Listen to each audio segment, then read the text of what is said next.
Bismillahir Rahmanir Rahim. Alhamdulillahi wahda. Wassalatu wassalamu ala man la nabiyya ba'da. Amma ba'd. Dear brothers and sisters, I welcome you on behalf of Center for Peace and Global Studies, Islamabad, Pakistan, to this monthly 28th lecture that is held today.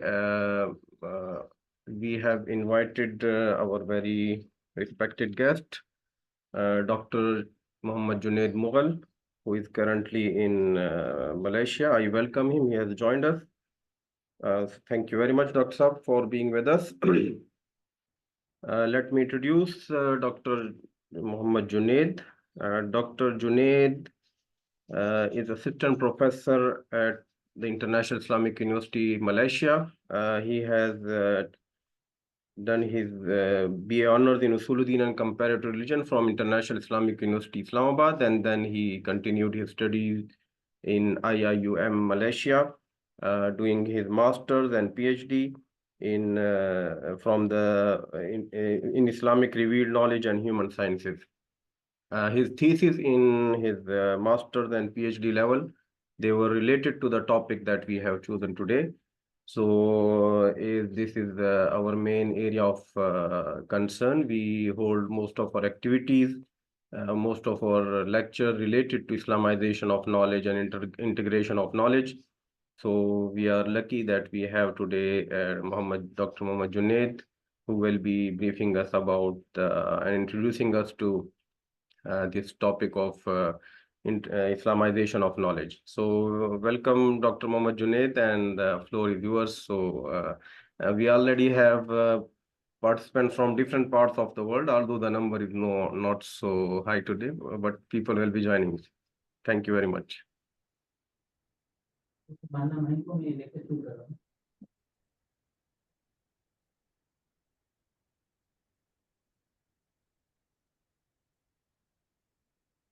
Thank you very much. Jazakumullah khair.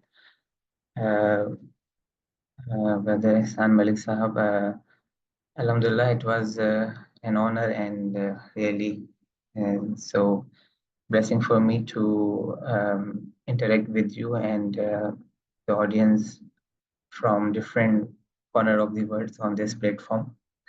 أعوذ بالله من الشيطان الرجيم بسم الله الرحمن الرحيم الحمد لله رب العالمين والعاقبة للمتقين الصلاة والسلام على رسوله الأنبياء والمرسلين سبحانك لا علم لنا إلا ما علمتنا إنك أنت العليم الحكيم اللهم ربنا زدنا علما وفهما.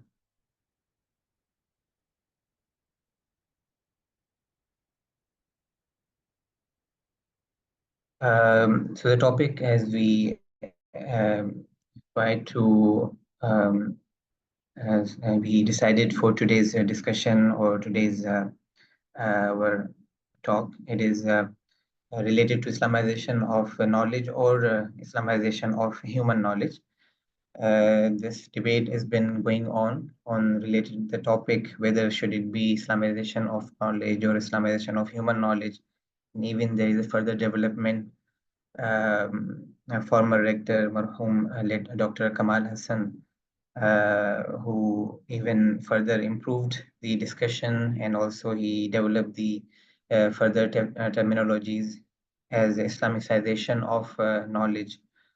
Anyways, the objective, the main objective of not only today's topic, even the main objective of for all of us as being a student of knowledge or seeker of knowledge, and when we try to understand the concept of Islamization of knowledge or human knowledge, so the main objective is to understand that concept and this idea, and after understanding according to our capacity or according to our best of our knowledge or best of our effort, we should try to further improve and further work, and further we should try to contribute our positive contribution towards knowledge or even towards the creation of knowledge. So when we talk about the historical background of Islamization, so again, some different opinion are found that whether this process or this concept was developed recently in 1960s or 70s or even long ago. The idea was there in the community, in Muslim world or in Muslim minds. So some of the opinion are there, some of the scholars they say, because when we talk about Islamization of human knowledge or knowledge, then there is little variation with a specific term Islamization itself, Islamization. Islamization of what? So if we look at Islamization of self or Islamization of society or Islamization of human being, so that process already we witness or history witness that this process was started or history is evident that in the time of Prophet Sallallahu Alaihi Wasallam, the Islamization of society or Islamization of human being was already started in the time of the arrival of Prophet Sallallahu Alaihi Wasallam in Arab Peninsula. So some of the practices, for example, here I have mentioned advancement payment of a specific weight and time. A specific where there were people used to practice, or there was a common practice when it is mentioned in Hadith. The understanding of Hadith is that during transaction, the the commodity or the product is not known. The nature of the product is not known, and its quantity is not known. But the transaction used to be held before the arrival of or before the receiving of the product. So when this practice was a Prophet peace be upon him was informed by this practice. So he told people, he told Sahaba and believers that this kind of transaction is not in line with Islamic Sharia, Islamic teachings. So this is one of the example of Islamization of practice or Islamization of the society. Any action, again, I would prefer to quote the latest development, even it is 10, 15 years ago, or around 10 to 12 years ago, when Professor late Dr. Marhum Kamal Hassan was alive, and he was still he used to deliver lecture at IIUM. So he used to talk about this terminology, Islamicization. Islamicize, when something exists and that is out of Islamic domain or Islamic Sharia. There's a circle, Islamic Sharia. There's a circle defined by Islamic principles. When you bring that something which exists out of the domain, when you bring inside the circle, within the circle of Islamic Sharia, it means that you are Islamicizing of that product, Islamicizing of the concept, or Islamicizing the knowledge. So here, if you bring that practice within Islamic domain, Islamic Sharia, Islamic principles, it means that this is Islamization or Islamization of knowledge. The process of Islamization of knowledge is in practice, or the process of Islamization of knowledge is being practiced or is being going on. So this is one example. So particular perspective of Islamization as a conversion. Okay, Islamization mean conversion. Islamization, conversion of non-Islamic thing or non-Islamic practice to Islam. And within the boundaries of Islam mean converting. You are converting that the nature of that action, the nature of that concept. History had witnessed the development of Islamization with the advent of Islam or with the arrival of Prophet Sallallahu Alaihi Wasallam in Arab Peninsula. So spiritual and moral, in this sense, in this understanding, spiritual and moral development of Ummah and civilization building is going on. Or civilization building or the development of Ummah was taking place beginning from the Prophet Sallallahu Alaihi Wasallam. Later, further, if we move forward, then later on we see in the Islamic era or Islamic golden era, when Greek transmission, the Greek philosophy, the transmission of Greek philosophy or Persian philosophy, when it was transferred, when it was transmitted to Islamic thought and philosophy with strange ideas and beliefs, and these beliefs and ideas were not the part of Islamic worldview. So Some scholars they try to, for example, coming in the coming point, you can see scholars like Imam Al-Ghazali rahimahullah, Imam Ibn Taymiyyah rahimahullah, and Shah Waliullah, all these people or other scholars like him, they try to the word which is developed later on, de-westernization. Okay, de-westernization. For example, Professor Naqib al-Atas talked about de-westernization of knowledge. So when the knowledge, which is actually Islamic by nature, knowledge by nature Islamic, and I hope all our audience, they, as I mentioned earlier, Islamization of knowledge. Why it was further suggested that it should be Islamization of human knowledge? The reason, those who criticize or those who have this or different opinion that we should not call or which we should not promote Islamization of knowledge exact itself, because knowledge is neutral, knowledge is already Islamic. The origin of knowledge is the Tawheed. Tawheed paradigm is the origin of knowledge. So that's why then further the term was developed, Islamization of human knowledge. What do we mean by Islamization of human knowledge? Very clearly, Islam and secularism, very interesting and very informative book. I would suggest all audience, Islam and Secularism, written by Dr. Naqibul Atas, Professor Naqibul Atas. So when knowledge is corrupted or when there is interference of human in the reception of knowledge, due to negative or wrong reception, this knowledge has been westernized or Islamized. So here we try to use or we try to understand the idea of, or we try to develop the idea of Islamization of human knowledge. I hope it should be clear, or it is clear, the difference between Islamization of knowledge and Islamization of human knowledge. So for personally, I prefer, and because my understanding is more toward Islamization of human knowledge, because those who have different opinion or those who suggested that we should not use Islamization of knowledge, in my opinion, their views are valid. Their opinion is valid. That if we better to use Islamization of human knowledge. Anyways, the concept or the ideology, this movement was initially, when it was initiated, when it was started, when it was proposed by scholars like my Raji Faruqi, Professor Dr. Naqibul Attas, um, and Sayyid Hussain Nasser also have used this term in his writing note and in his speech. So the term was Abdul Hamid Abu Sulaiman, Taha Jabir Alwani. They use Islamization of knowledge. So it's okay. Both terms are okay. Whatever is convenient for you, whatever you are comfortable with, we can use it. But the main idea to understand what does it mean, what philosophy, what is the philosophy behind this idea or this concept.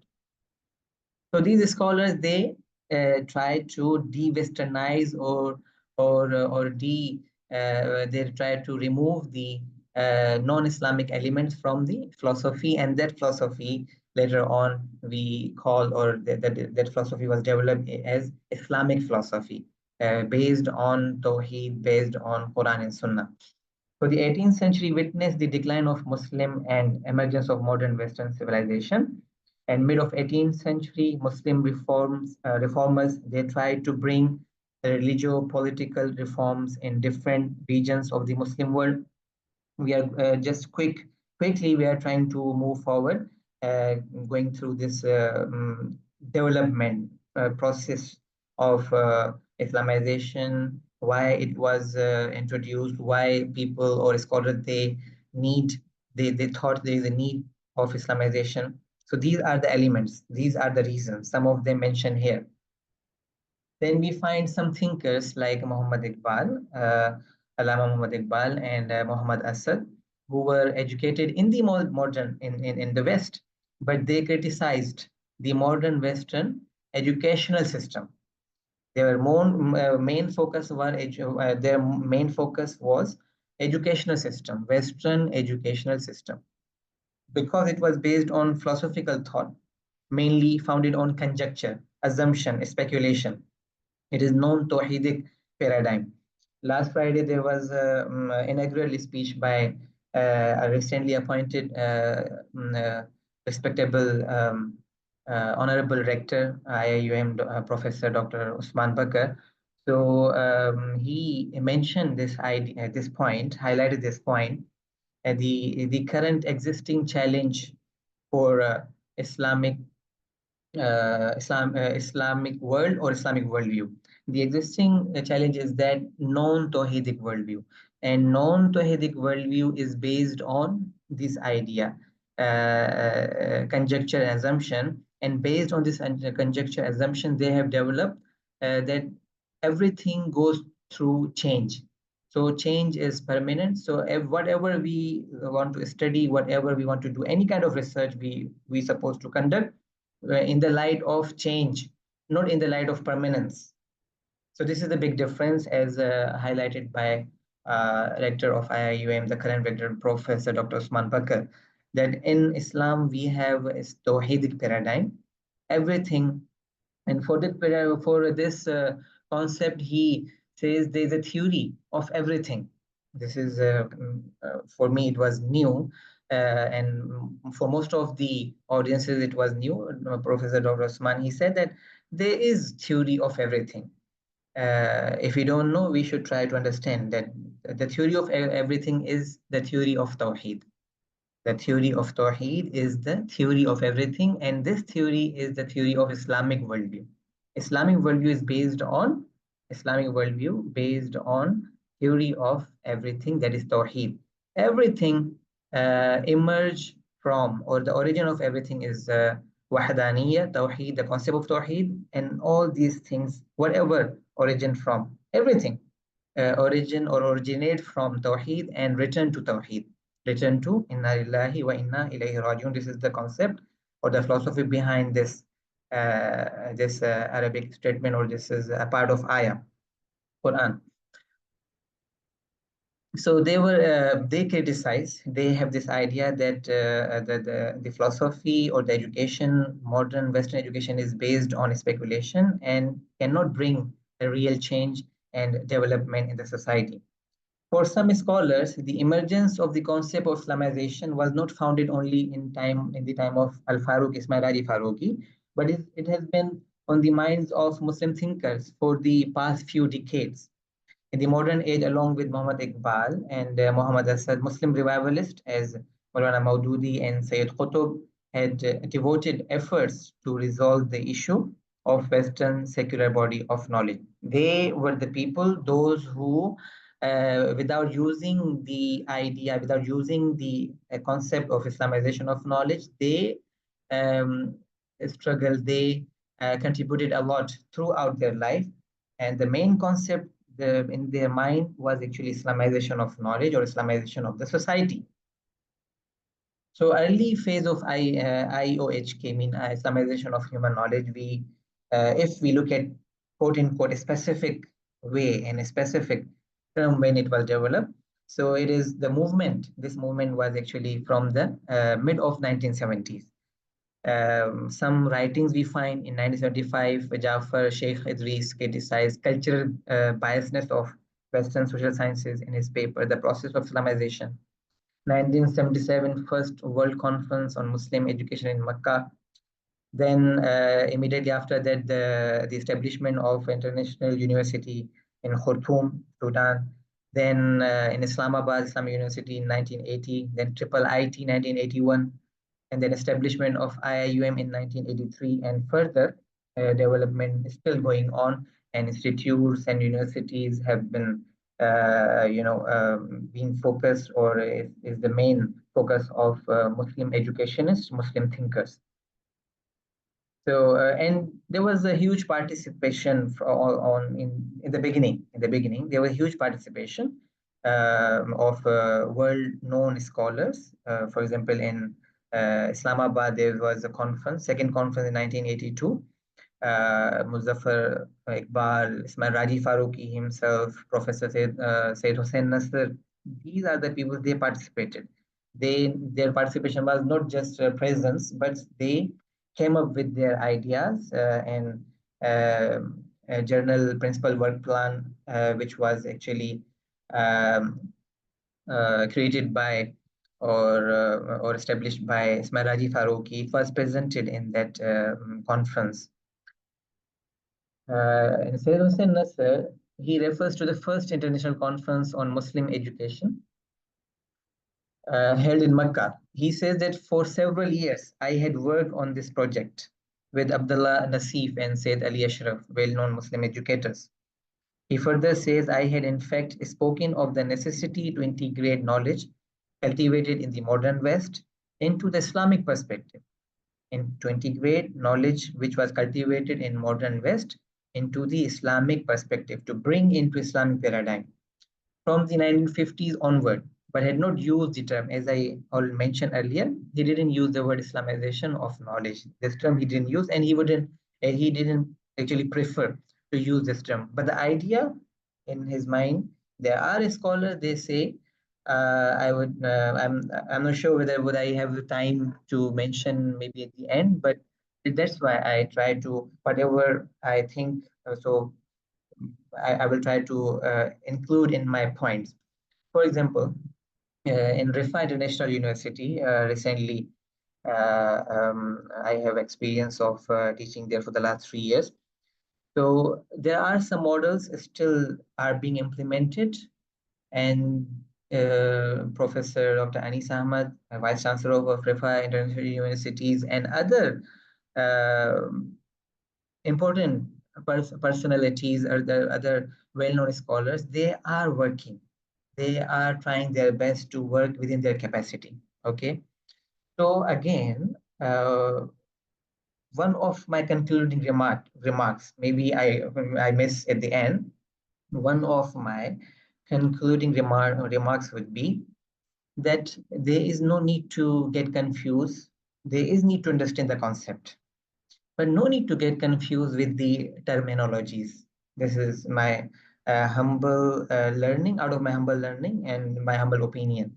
So, what to understand the concept, the idea of Islamization, this is very important. Okay, so the example I was giving you, the concept or the idea of Islamization of human knowledge is being practiced, and people are working even in Rifa International University, Islamabad. But they are not using quote unquote this narrative Islamization of human knowledge. Even I have heard myself directly from Honorable Vice Chancellor Prof. Anis Ahmad Sahab. He would prefer ethicalization of knowledge, or ethicalization of person, of human being. So the thing is, the concept, if the concept is clear, you can work according to your capacity, according to time and time and space, where you are comfortable with using Islamization of knowledge or human knowledge at IIM, so it's okay with that. If if you don't see the environment doesn't suit, or the boundaries or the society is not comfortable with this narrative, with this term, then in my personal opinion, no problem with that. So it is not necessary to use this term or this exact terminology. You can work within your capacity, in your college, in your school, as a teacher, as a lecturer, as a vice chancellor, as a dean of the Kuliya, as a head of department of your department, whatever is possible for all of us. Being a student, even being a student, being teacher, whatever is possible, we should understand the idea, and then we try to work on that idea. This is my personal experience that at Rifa universities, one of the perspective, or one of the aspect of Islamization of human knowledge, that to bring in the name of life and living, the model they follow, they have implemented it, that is life and living. So the what does it mean, or what it refers to, the values, the principles we learn from Islamic ethical principles, and we try to Islamize those principles which were westernized. Now we are trying, through Islamization of knowledge, we try to bring that within Islamic domain. Now at Rifa University, they are trying to bring this theory or these principles into practice. Okay, life and living through different community services, through different projects, through class activities, through their lectures and through assignments. They are trying to implement these values. For example, just for a short example, uh, one of the value we learn from the hadith, when Prophet peace be upon him said, even if you are sitting at the brink of water or river, don't waste water. So responsible conservation, it is highlighted in United Nations goal, Sustainable Development Goal, responsible conservation and production, one of the goals of United Nations. At the same under this category, if you study, you try to look at the current situation, tons of uh, wastage is being going on. Tons of food is being wasted. Tons, not 100 kgs or 1,000 tons of food being wasted in Western countries, in many other countries. This is the question said that what are the parameters, what are the actions or initiative we have taken or we are taking or we are planning to do our work from this perspective, responsible conservation and production. Very huge, so huge. The idea is so huge, but what I can do, what you can do from your, this is the question that I would be, or all of us would be accountable. This is the simple question, that what you have done within your capacity. So for this huge idea, what we did in the classes back in Rifa, that responsible conservation of water, wastage of water, millions of liters every day, okay, being wasted. What as assignment we ask our students to, I personally me, and then I share this idea with other colleagues as well. So what you do, you try to give the assignment to the students that when normally you go, you make wuzu, you make ablution, you go for wudu. So try to first attempt you do as in your routine. What you used to do in your routine, just make wudu with the same routine, your same habit. You have to trick your mind that you are just unconsciously you are doing wudu as you used to do every day, and save this water in water container. Save it. Save the water quantity. Second attempt or third attempt, you try conscious effort. Now you try to make wudu consciously and save this water also. Save that water, the quantity you have done wudu consciously. Now the see you the main purpose, main objective was not to give them marks or to assign or to fulfill our marking as a scheme. No, the main responsibility simple, to make them responsible, to make them aware, to make sure that they are responsible enough in this small action or not. This is the thing. And not only once or twice, it was my experience that a big number, majority of the result was that there was a difference between the first attempt, the water was saved, and in the second attempt. So when we do it practically, when we practice ourselves or we ask someone to practice in practical perspective, this is very effective. This is very effective, inshallah, with hope, with dua, with your effort, sincere effort, the change will occur. And as I mentioned earlier, every one of us is responsible according to our capacity.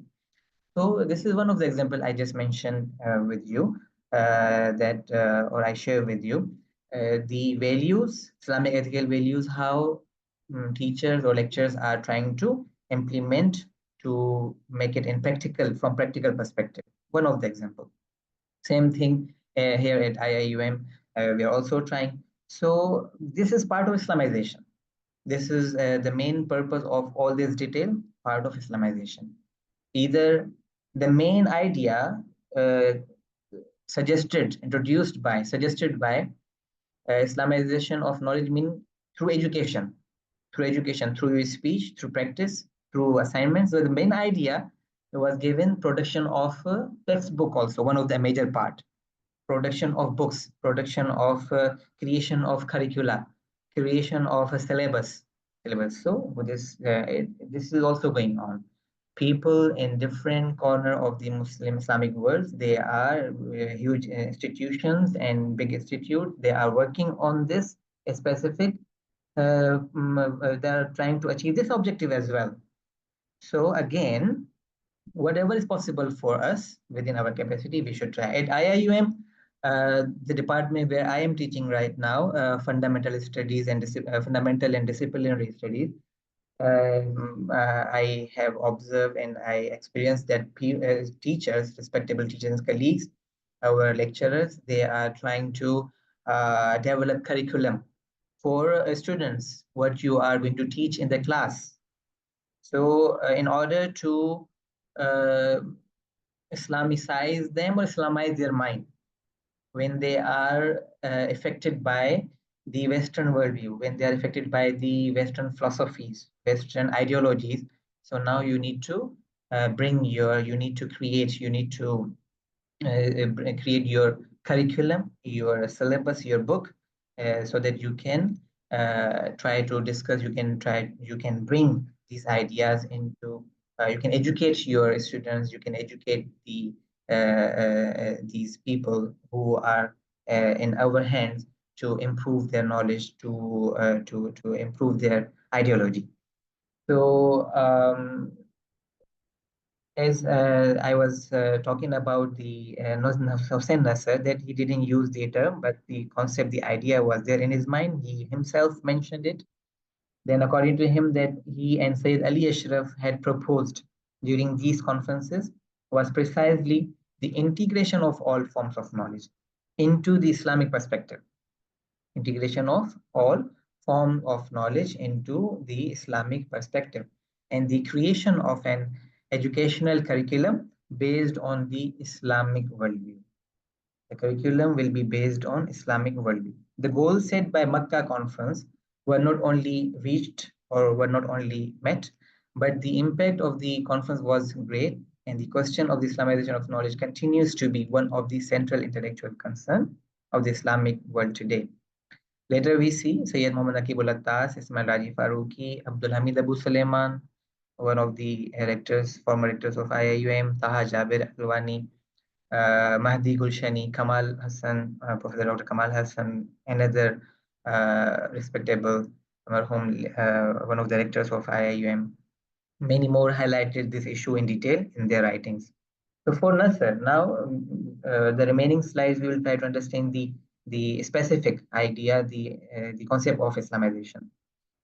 Nevertheless, there is a great deal of intellectual effort being spent in the domain, in what is now coming to be known as the Islamization of knowledge, which means integrating various subjects into the Islamic worldview.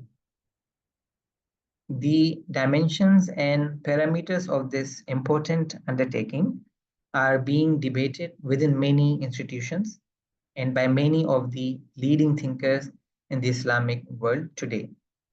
This is a statement given by or stated by Sayyid Hussein Nasr. In the 1960s and 70s, Nasr's writing on the philosophy of science and his calls for development himself, he used he introduced the term Islamic sciences. Many of you, hopefully many of you must be aware of his idea and philosophy.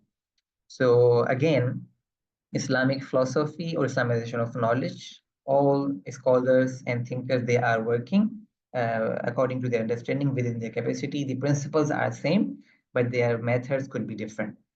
The specific notion of Islamization began with Sayyid Muhammad Naqibul Attas in his very famous writing, Preliminary Statement on a General Theory of the Islamization of the Malay-Indonesian Archipelago, and in a subsequent work entitled Islam, secularism, and the philosophy of the future. He argued that secularization of knowledge is the greatest threat to Muslims. So misconception is there, the Islamization, and especially from non-Muslims, that it meant to uh, be addressed by or it is relevant to Islamic Ummah or Islamic society only. But as I mentioned earlier, in order to bring in the circle, in order to show your warm welcome to non-Muslim friends, uh, this way what I understand from Dr. Anis Ahmad, Professor Anis Ahmad, that he preferred to use ethicalization, which is acceptable by non-Muslims as well. So, but the real idea that Islamization of knowledge or ethicalization is not meant to be practiced by Muslim, or it is not relevant to Muslim Ummah only or Islamic world only, but it aims the salvation of mankind, the way to show the world, as suggested by Professor Osman Bakr and Ismail Raji Farouqi, when they talk about nature. Because when they said everything is based on Tawheed, so when your understanding of nature is based on Tawheed, then you will not harm nature. We will not harm nature. We will not destroy nature. But we will take care of it. We will take care of nature. So that's why salvation of mankind, the way to show the world how the relationship between knowledge and values. This is integration part of Islamization. When you integrate values into knowledge, this is Islamization of knowledge and also integration of knowledge. Can be reestablished. The relationship which was discontinued, the relationship between knowledge and values, it will be reestablished. Indeed, from the moment the division between these two became pronounced, civilization has steadily declined. So IOHK may also be understood as the attempt of Islamic culture and thought to open the channels of meaningful communication and cultural exchange so that it can offer mankind the divine truths for which it has thirsted for so long. Different culture, exchange of cultures, communication between two different culture. If we have opportunity in Muslim world, if we have opportunity to communicate or to address non-Muslim friends, or particularly in non-Muslim world, in Western world, through this idea, then this is the aim and objective of Islamization of knowledge. For example, in again, I would mention at Rifa International Universities, we used to have students from Christian background, and here also in IIUM there are some students, especially from law, Kulli of law. There are students, they are from Hindu background, Hindu follower of Hindu religion. So how we communicate with them, what should be our approach to address them or to convey the message of Islam. This is very important. So the rationale behind the idea of Islamization of knowledge, the pioneers of this movement have identified several reasons for its emergence, why this idea was developed and what was the need. These reasons can be categorized into the following category. One of them, it is asserted that modern, contemporary, present-day human knowledge, which is referred to as disciplines, is a product of a particular worldview that goes against the Islamic worldview. As Naqibul Atas said, present-day knowledge, contemporary knowledge as a whole is not true knowledge because it is interpreted through the worldview that the intellectual vision and the psychological perception of the Western culture and civilization. The essential spirit of this culture and civilization is against the spirit of Islamic culture. This is one of the reasons why we need Islamization of knowledge. The second reason It is claimed that knowledge is not neutral, rather it is value loaded. This is a claim of Islamization proponent, okay, and the advisories of Islamization, the understanding that knowledge is value loaded. It comes with ideas, it comes with philosophy, with ideology. Through knowledge and education, along with other information, the values, customs, and of a worldview are also transmitted among people in general and youths. It is further believed that the values of Islam are different from the values of the modern Western secular worldview. That's why there's need to, and here I would say that actually, again, value is value. Okay, value, moral value, truth is one. So, value in principle, they are uh, in principle again part of knowledge. The value is part of knowledge. Okay, so if now when we're talking about Islamization of values mean if the values are interpreted or now the value has become relative, then now you need to work on it from Islamization of knowledge perspective to bring into its original place, to bring that value or the understanding of that value on to its original state, original state. So this is second reason that knowledge is value loaded mean whatever we communicate, whatever we discuss, it comes with values and ideas. There is a need to interpret, to reinterpret those values from Islamic perspective, Islamic worldview. The third reason, the division modern secular education and disciplines, two types of system we uh, later on the after colonization and imperialism, the later development we came up or we were uh, um, being educated in we got this emergence of two educational institute or two models. One is modern secular and the other one traditional or religious educational institutions.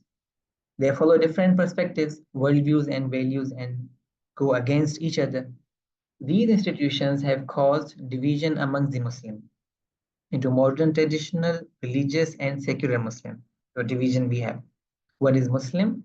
The Muslim now he has become modern. One is traditional or religious or secular Muslim. This division and other factors finally caused the decline of Ummah. So there was need of Islamization of knowledge, kind of revival of knowledge or revival of values. Aims and objectives of education. The fourth level of category of argument includes a debate of the aim and objective of education. Islamic worldview aspires to achieve Islamic goals of life, which are different from the goals of life in the modern secular perspective. Hence, the adaptation of modern Western secular education and disciplines is considered detrimental to the development of the Ummah. These are the four reasons thinkers and Muslim scholars they thought about it and decided, and they developed the idea or the concept of a movement of Islamization of knowledge. So then next, you can see the point is I already have mentioned just few. I highlighted the idea of Tawheed as suggested or as emphasized by Ismail Raji Faruqi. When you talk about the philosophy of knowledge, the main idea is Tawheedic paradigm. According to him, Tawheed is the basic and unifying principle of Islam. So upon this principle, he develops his conception and methodology of Islamization of knowledge. What does he say? That Tawheed is a view of reality, of truth, of the world, of space and time, of human history and destiny. The main purpose of creation is to facilitate and assist men to act in good deeds. This is the main facilitation in order so that he could perform positively, he could contribute positive in the society throughout his life and attain happiness. The orderliness, there is order in uh, everywhere in whole universe, the order is found. There is a purpose and goodness of nature are distinctive features from the Islamic view of nature. This is a very important point. If Islamic view of nature and a secular view of nature, okay. So Islamic view of nature, the creation, everything created by Almighty Allah Subhanahu wa Taala, everything will return to Him, and we as a Khalifa responsible being, ethical being. Again, this term also I have learned from Professor Anis Ahmad. Ethical being, human is not a social animal, but ethical being. This is our ethical responsibility. It is our moral responsibility. We are accountable to take care of nature, to take care of nature. Although nature has been created for human being, it should not be abused or exploited and must be used in line with divine purpose. So nature should not be studied as it is mentioned in this some other point. Uh, mm, in his use, yeah. So nature is not man's property but belongs to Allah. In his use and enjoyment of nature, man is enjoined to act morally, and any kind of evil action are unworthy of him as God's vicegerents, therefore is strictly forbidden. Okay. Islam demands of man to search for and understand the pattern of God. Yes, understand the pattern of God in nature, not merely those which constitute the natural sciences. We should not follow natural laws only, but behind natural laws, the purpose, but equally those which constitute nature's general order and beauty. To learn to understand the divine purpose of nature, of this creation. This is one of the important aspect of Islamic worldview of nature. For Faruqi, God is necessary for the natural science in Islam, unlike Western sciences, where it cannot flourish without removing God. So if you bring God or creator, if you bring religion in your laboratory or in research, then you cannot flourish, you cannot excel in your research. This is Western perspective of science. But Islamic perspective, again, in order to keep nature protected, in order to take care of nature, and at the same time you excel in your research, you need to keep God with you, to keep Allah subhanahu wa ta'ala in his presence, the concept of Tawheed within your research. So this was the suggestion. After giving this idea, the difference between Islamic worldview and Western worldview, then how these are the basic process, what is required. And after, since the development of this idea, or since the proposal, work has been going on continuously, alhamdulillah, at bigger space or at a smaller space, at bigger level or lower level, but things are going on. According to Al-Faruqi, Islamization of modern knowledge is recasting knowledge as Islam relates to it. For him, IOK referred to redefine and reorder the data, existing data, to rethink the reasoning and relating of the data, to reevaluate the conclusions, the findings, reevaluate whether these findings, these conclusions are in line with truth or not. Reevaluate, to reproject the goals, to reproject the goals. To do so in such a way as to make the disciplines enrich the vision and serve the cause of Islam. IOK also means to Islamize disciplines through producing university level textbooks. Another example I would mention, I would share with you. For example, Islamizing disciplines.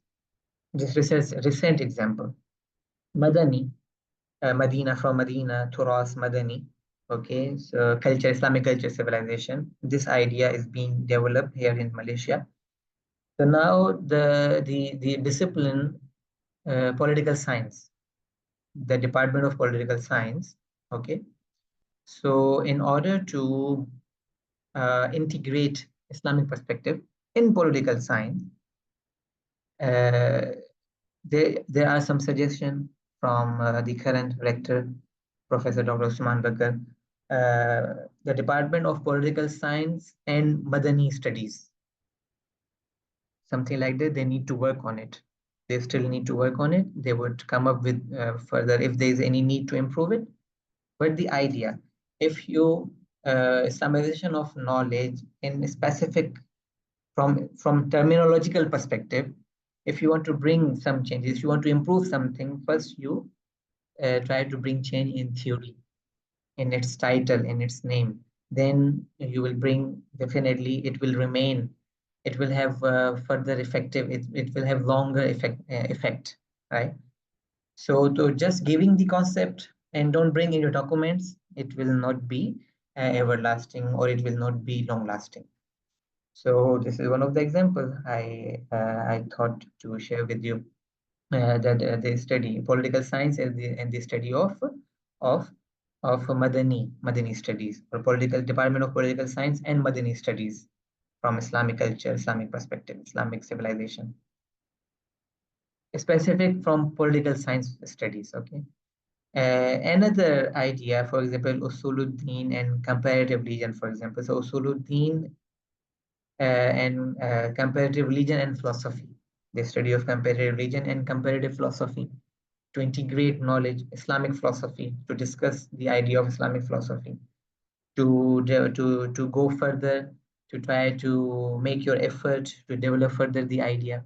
These are the things, whatever is in your capacity, in our capacity, we can try, we can contribute positively in our society. This is the requirement.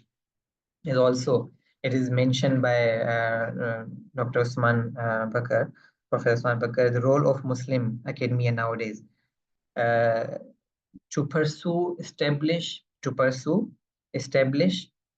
um, to establish the truth. And what is the truth? That Islam as religion of truth. And also, this is one of the responsibilities, to establish justice in the domain of knowledge. To establish justice in the domain of knowledge. His focus, his emphasis was to focus on justice in knowledge in the domain. Other in other departments, in other public sectors, you can expect the prevalence of justice. If the first place you should prevail, justice should be prevail in the domain of knowledge. To advance knowledge culture in the light of Quran and Sunnah, and to understand that God is the best teacher. God is the best teacher of human.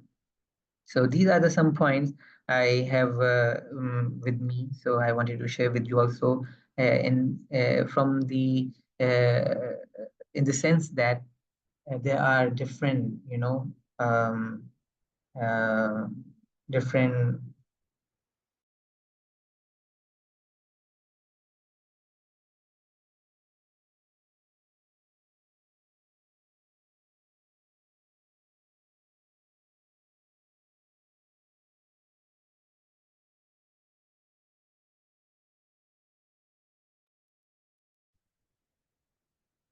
Junaid Saab, are you there?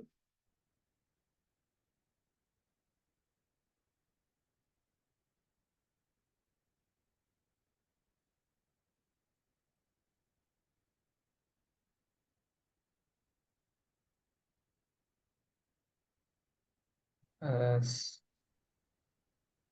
yeah, sorry, I was disconnected. So let me share the last slide with you. Yeah.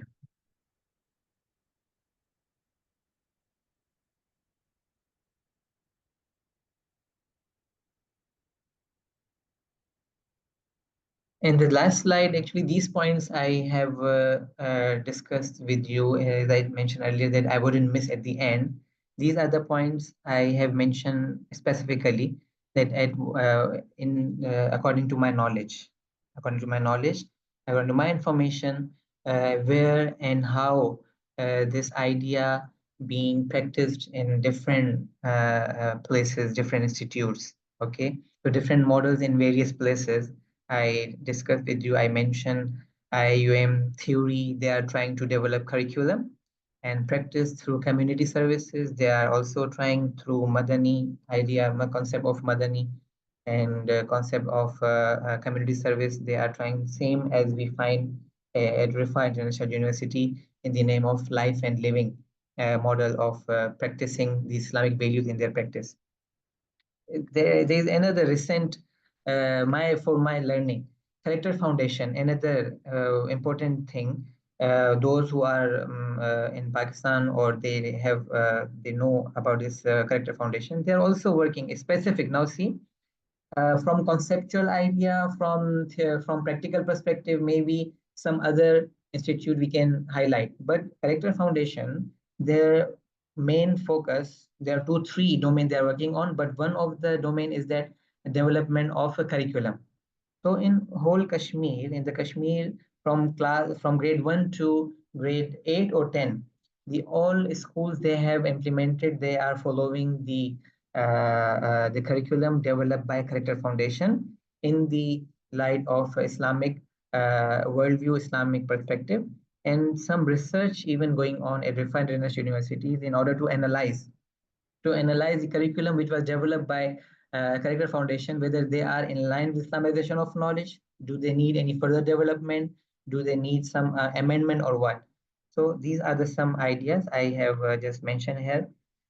We can learn from these ideas, we can play our own role, we can play our part. So may Allah subhanahu wa ta'ala accept our effort. Um, as I mentioned that we are responsible, every one of us accountable, responsible for our action, and whatever is the capacity or the ability I have granted by Allah subhanahu wa ta'ala, I supposed to fulfill that responsibility in whatever is possible according to my possibility. So with this, some concluding remarks, I would end my talk here. May Allah subhanahu wa ta'ala accept our today's discussion, our today's talk. Sallallahu ta'ala ala khairi khalqihi Muhammadin wa ala alihi wa ashabihi ajma'in bi rahmatika ya arhamar rahimin. Jazakumullah khair, Dr. Muhammad Junaid, for this presentation.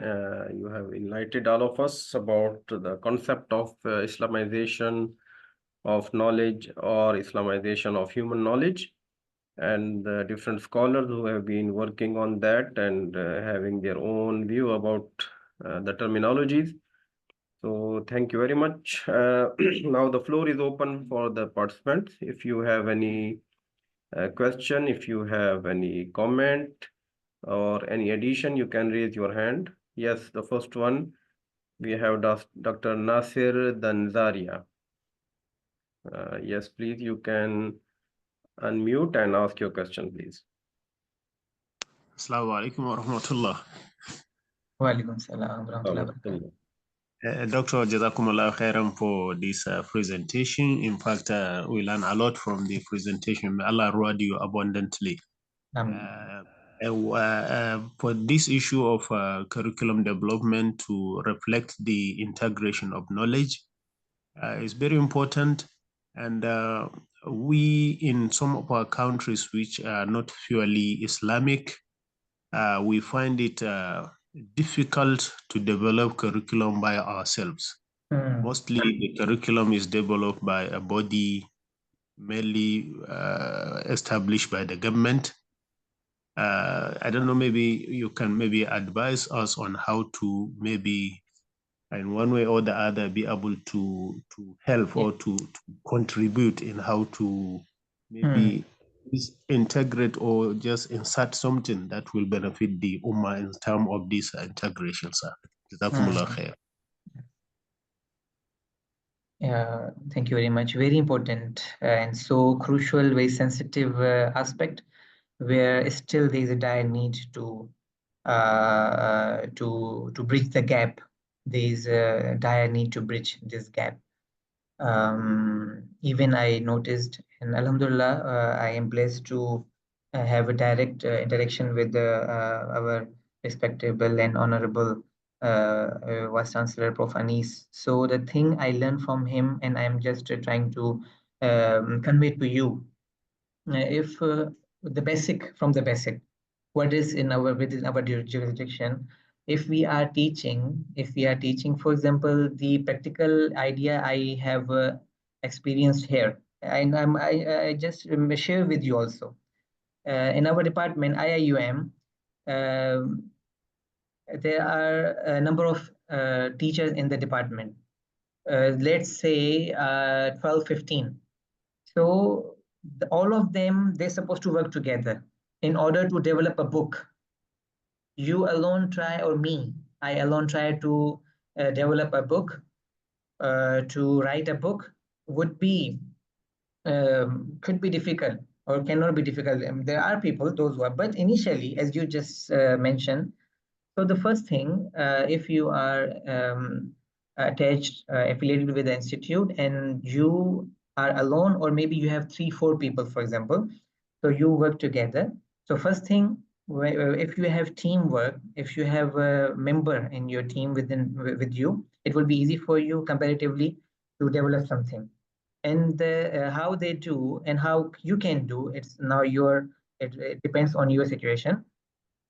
There are 8 scholars, 8 teachers. They, for example, they try to write a book, develop a book on Islamic worldview in comparison with Western worldview.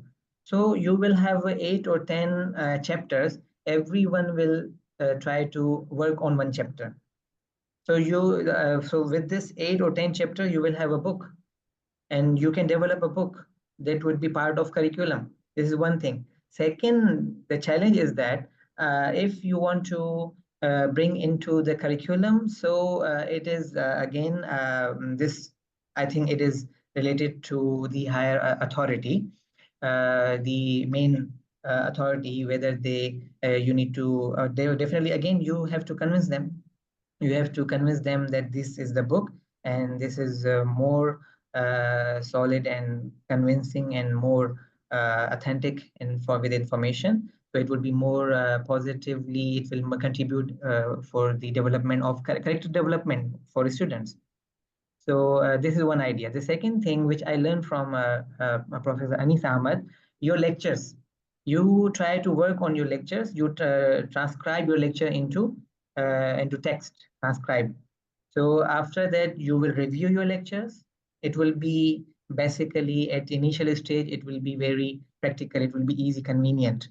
What lectures you are preparing, you are bringing some ideas, try to convert those lectures into text, and then go through review.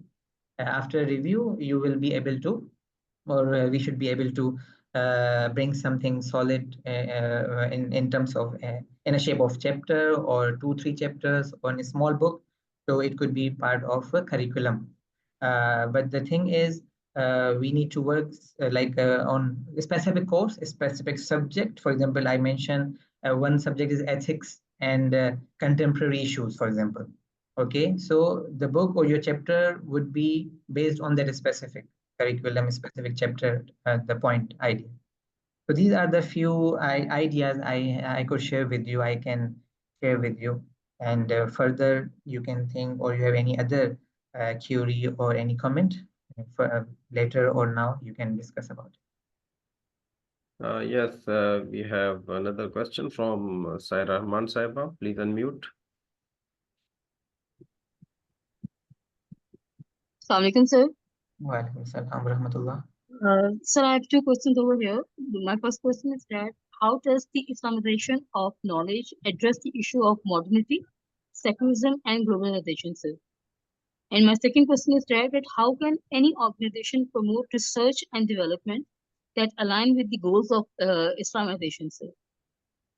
Okay, first question, I thought I got it clear. Second, maybe you can repeat or you can text if you have in a written form, so I can see in the message box. Okay, right, sir. So the first one about the integration, right, in terms of contemporary issues. So this is the part of Islamization actually.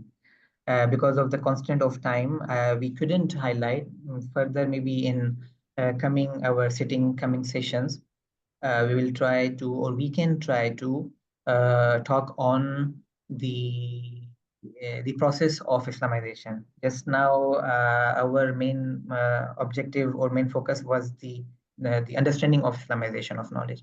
So the process of Islamization, there are, and one thing we should keep in our mind, Islamization of knowledge, this idea, this concept is a continuous process, should go through continuous development, okay?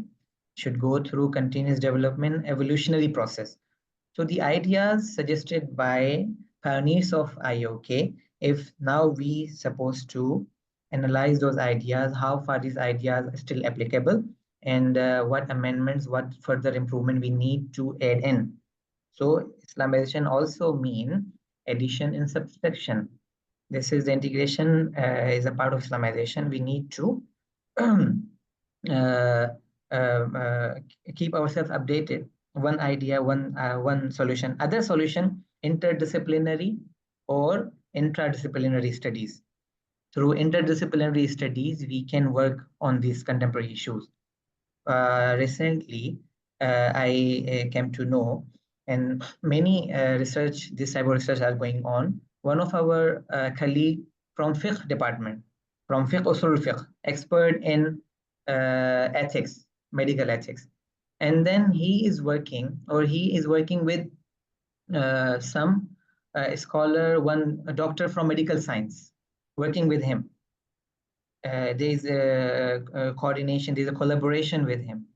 So this would, in my understanding, this is the best ideal solution if we want to work, if you want to address contemporary issues. For example, one of the contemporary issues, there are many. For example, DNA, genetic editing, gene editing. There is a CRISPR technology is there, CRISPR, CRISPR technology. So gene editing, for what purpose you can go through, you can go for genome editing, at what purpose, and how far it is in line with Islamic Sharia, and when this would be out of Islamic Sharia, objective of Islamic Sharia. There's a need to work on it. So the medical doctor, medical expert, he would discuss, he would bring about the this DNA editing technology. He will talk about it, and he will bring all facts and figure. And then our Muslim scholars, Muslim experts from fiqh, from Usuluddin, from Sharia perspective, they will they will contribute from their part. This way, integration, and also we can discuss, we can address contemporary issues. Egg freezing, one of the burning issues nowadays, egg freezing, not started from Western world, but now our Muslim world also being influenced by this idea, egg freezing. So this issue we need to discuss. And how can we discuss? Through interdisciplinary studies or research. For the moment, at this moment, this is the applicable idea, what I assume, what I have understood. We have another question from Saira Mustafa. Please unmute yourself. I think Sheikh Hassan Wali from South Africa will also want to say something. So inshallah. Yes, please, Saira Mustafa Saiba. Assalamu alaikum, everyone. Wa alaikum salam. First of all, thank you, sir, for this lecture. MashaAllah, you taught us understanding Islamization of human knowledge very well. And in this lecture, I really like your idea. We can say an example of wudu ablution. As you already mentioned, IOK, Islamization of knowledge, is designed with Islamic values in mind. So the benefits are Islamization of knowledge is for all the backgrounds, like Muslim or non-Muslims as well. Okay. So my question is, how does IOHK approach topics that are traditionally challenging to what we can say, reconcile with faith, like such as evolutionary biology, or gender studies, or secular ethics? Here I elaborate my question. I address fields where dominant perspectives often conflict with Islamic teachings, like biology subject may pose challenges to traditional beliefs about creation. And my second question is, in countries with secular educational system, how can IOHK concept be introduced or adopted without compromising academic neutrality like a secular education system? Okay, thank you very much. Jazakumullah khair. So the first idea, the concept you just mentioned, it is posing the challenge. I don't think it is a challenge for those who are well versed, those who are they have connected, they are connected or they are attached with Islamic principles, Islamic tradition. There is no issue. There is no any problem with them. The problem, these modern terminologies, modern ideas only affecting those who are away or detached from Islamic tradition. So again, Islamization of knowledge also refer to connect. As I mentioned earlier, the process of Islamization, there is a long discussion, long debate. So more you are connected with your tradition, more we are connected with our Islamic world, Islamic tradition, all these modern challenges will have no effect or cannot influence us. So this is first thing. And the second thing, in the West, how can we work on this through this platform?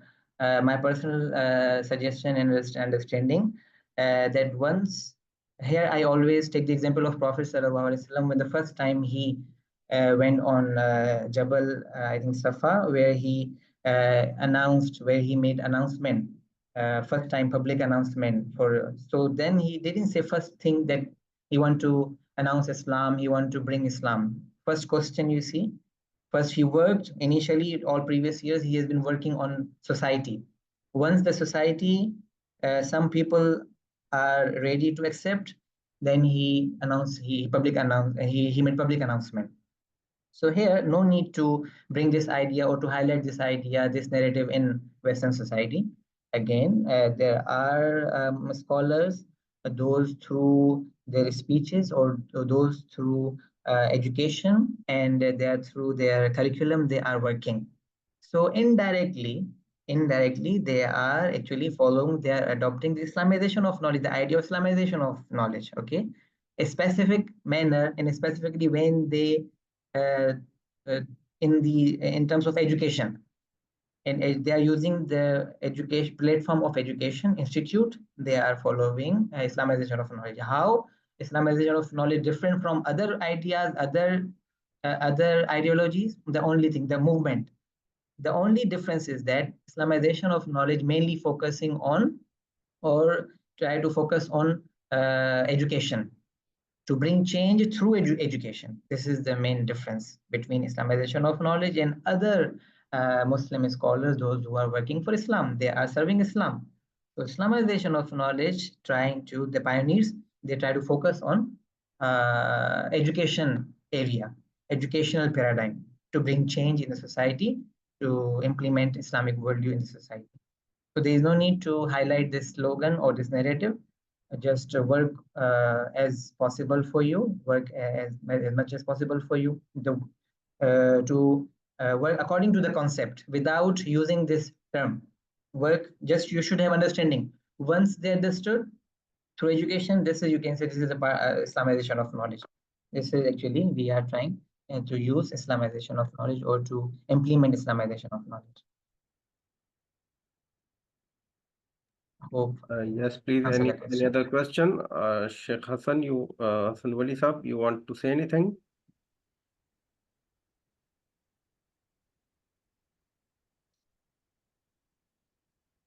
You can unmute if you are.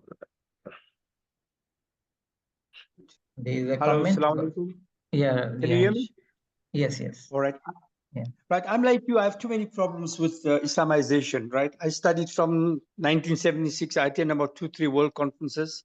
I read all the writers that you talked about.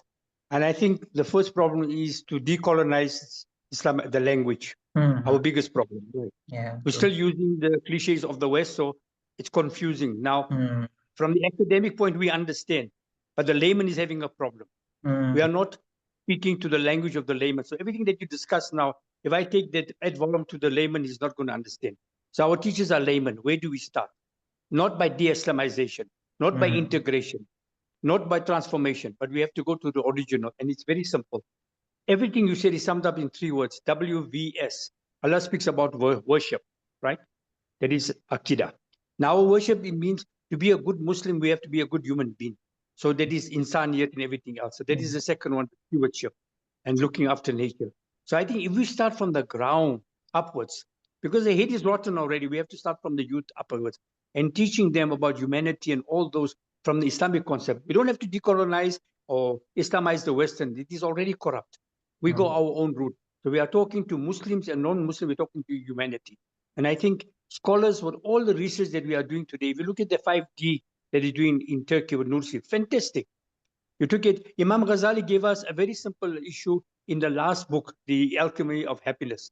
He divided our life into 4.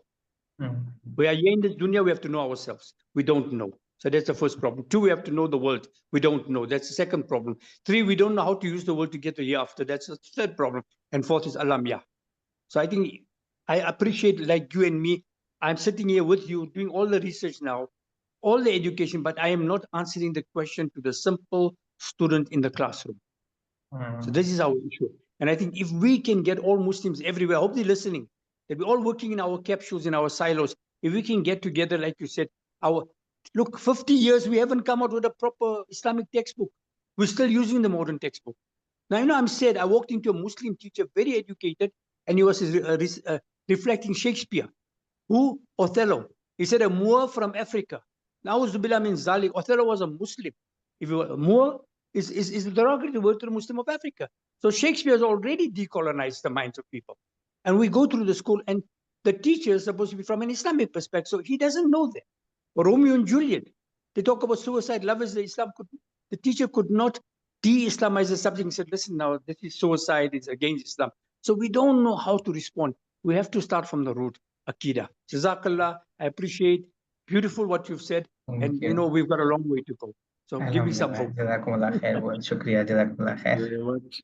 Any more comments or additions from anyone?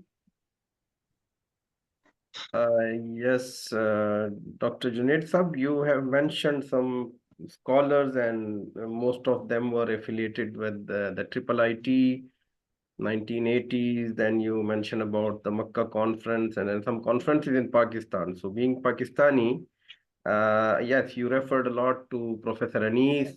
He is also chairman of Center for Peace and Global Studies. So he's heading this institute, the setup. So what do you think about the role of International Islamic University in Islamabad here? Yeah, actually, you have been part of it as a visiting faculty member and also you studied here. So you have connection with almost all the institutions that are involved in yes, this Islamization project. Yeah, true. That's why one of our brothers, Dr. Adam, I think earlier he asked the question. So very similar situation from my observation at the beginning. See, this International Islamic University Islamabad supposed to play or was supposed to play a milestone foundation for this Islamization of knowledge or this Islamic education.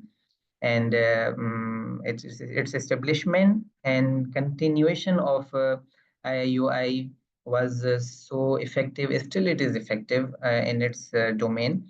But overall, at international level, national level, Muslim world or Muslim countries or world have been affected by so many challenges. So these challenges, even mentioned by external challenges by Abdul Hamid Suleiman, Taj Abir Alwani, all these people. So these kind of challenges, our IIUI also was affected in later years. But initially, including me, not only me, there are hundreds of graduates and scholars. They graduated from IIUI and with Islamic mind, with Islamic ideology, Islamic worldview. They are currently working in the different corner of the world. And they are the products of IIUI. They are the products of International Islamic University, Islamabad. And still, but again, I would, this is I would accept my ignorance here, that my last stay in Pakistan for the last 3 years, I couldn't manage to have that strong bond or interaction with the existing faculty, although many of them are my teachers and my mentors. But individual level and scholars, they are working. Scholars in the individual level, they are working. But we scholars, we need support from government as well. We need support from government. If government level and scholars think tank and scholars, they sit together, this this ideology, or it will be implemented. It can be implemented more effectively if the work is done at collective level. Definitely individual, every person is working, scholar, they are working, they knowing their responsibility, but we need external support as well. It doesn't mean that we should stop working, or we should not be continue working. Alhamdulillah, your example, or this platform is one of the example being uh, run or being moderate by from your side, from Pakistan. So inshallah, there is positive change, and positive change will further improve, and further it will improve, inshallah. Thank you very much. Again, you mentioned in your talk that yes, someone is saying triple IU5U is the best working on Islamization of knowledge. I am teaching at IIU. Yes, brother Sami, thank you very much for that. You mentioned about the implementation and the methodology aspect of Islamization of knowledge. So, you referred, maybe inshallah, we would Yes, like to have another session it sometime. need definitely methodology needs very Can be serious, explained. work, and it needs serious attention from the current scholars as well. The methodology of Islamization of knowledge. So thank you very much, Yeah, Dr. Junaid, for your time. It was a pleasure having you here. Alhamdulillah. Hopefully, we will be collaborating and communicating again. Thank you. You are part of us. You are part of Pakistan, IIUI, Rifa University, and you are representing International Islamic University Malaysia. So we will be having different activities like that. Thank you very much. I am Inshallah. thankful to all the participants from different parts of the world. I saw many participants coming from South Africa, Nigeria, Uganda, Zimbabwe, Papua New Guinea, Indonesia, and sister from Al-Quds, Palestine. So thank you very much, all of you, and all the participants from Pakistan. It was an honor to host you here. See you next month, inshallah, on the last week of November with another topic, another lecture. And maybe if you will get time from Dr. Junaid, maybe he or some other topic, inshallah. We stop here. سبحانك اللهم وبحمدك نشهد أن لا إله إلا أنت نستغفرك ونتوب إليك. السلام عليكم ورحمة الله وبركاته. Wa alaikum salam wa rahmatullahi wa barakatuh.